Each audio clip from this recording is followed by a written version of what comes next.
স্থানীয়রা চাঁদা দাবি করেছে বলার পর বরিশালে তোপের মুখে এবি পার্টির ফুয়াদ। বরিশালের বাবুগঞ্জ উপজেলায় মিরগঞ্জ সেতুর নির্মাণ কাজ পাওয়া ঠিকাদারের কাছে স্থানীয়রা চাঁদা দাবি করেছে। গণমাধ্যমে এমন বক্তব্য দেওয়ায় তোপের মুখে পড়েছেন আমার বাংলাদেশ এবি পার্টির সাধারণ সম্পাদক আসাদুজ্জামান ফুয়াদ।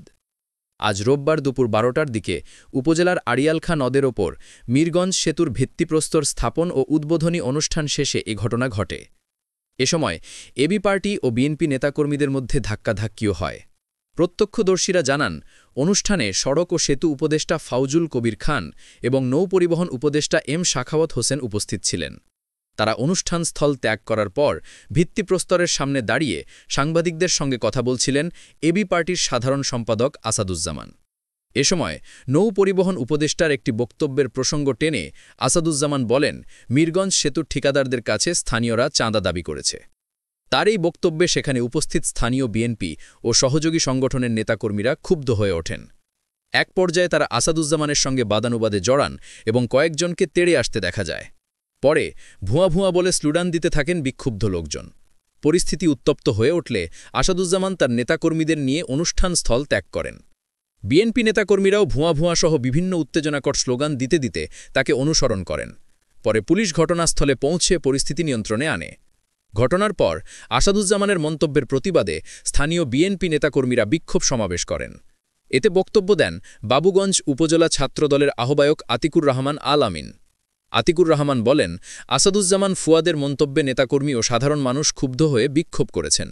তার এই মন্তব্যের জন্য ক্ষমা না চাইলে বাবুগঞ্জ ও মুলাদি উপজেলায় তাকে অবাঞ্ছিত ঘোষণা করা হবে। এ বিষয়ে এবি পার্টির সাধারণ সম্পাদক আসাদুজ্জামান সেখানে উপস্থিত সাংবাদিকদের বলেন, এলাকাবাসী ইতিমধ্যে রাজনৈতিক ছদ্মাবরণে সেতুর নির্মাণ কাজে সংশ্লিষ্টদের কাছে চাঁদা দাবি করেছে। তারা যদি এখানে কোনোভাবে হুমকির আশ্রয় নেয় তবে কাজটি ঝুলে যাবে। তিনি অভিযোগ করেন, কে এখানে বালু দেবে, কে পাথর দেবে, এসব বিষয়ে ঠিকাদারি প্রতিষ্ঠানকে চাপ প্রয়োগ করা হচ্ছে। তাদের কাজ দিতে বাধ্য করছে। কাজ না দিলে তারা কাজ করতে দেবে না এমন হুমকিও দেওয়া হয়েছে। আমি আইনশৃঙ্খলা রক্ষাকারী বাহিনী, দুদক, প্রশাসন ও স্থানীয় জনগণকে আহ্বান জানাব, যাতে ঠিকাদারি প্রতিষ্ঠান নির্বিঘ্ন নিরাপদে এই কাজ সম্পন্ন করতে পারে, সেই পরিবেশ আপনারা নিশ্চিত করুন। উদ্বোধনের পর অপ্রীতিকর ঘটনা প্রসঙ্গে তিনি বলেন, আজ এই উদ্বোধনী অনুষ্ঠানটি ভণ্ডুল করার চেষ্টা করা হয়েছিল, যেমনটা আগেও মূলা দিতে হয়েছে। একটি চীনা কোম্পানি সেতু নির্মাণের দরপত্র পেয়েছে, তাদের কাছেই চাঁদা দাবি করা হয়েছে। আমি এ কথা বলেছি, এখানে কারো নাম উল্লেখ করিনি। এই সেতু হলে এলাকার উন্নয়ন হবে, আমরা সেটাই তুলে ধরেছি। এবি পার্টির বরিশাল মহানগরের সদস্য সচিব জিএম রাব্বি বলেন, এ ঘটনা বিএনপি নেতাকর্মীদের পরিকল্পিত। শুরু থেকেই তারা অনুষ্ঠানে বিশৃঙ্খলা সৃষ্টির চেষ্টা করছিল।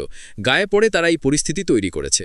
আমাদের অনেক নেতাকর্মী সেখানে উপস্থিত থাকলেও আমরা একটি শান্তিপূর্ণ অনুষ্ঠানের স্বার্থে কোনো উস্কানিতে জড়াইনি, শুধু নিজেদের প্রতিরোধ করেছি।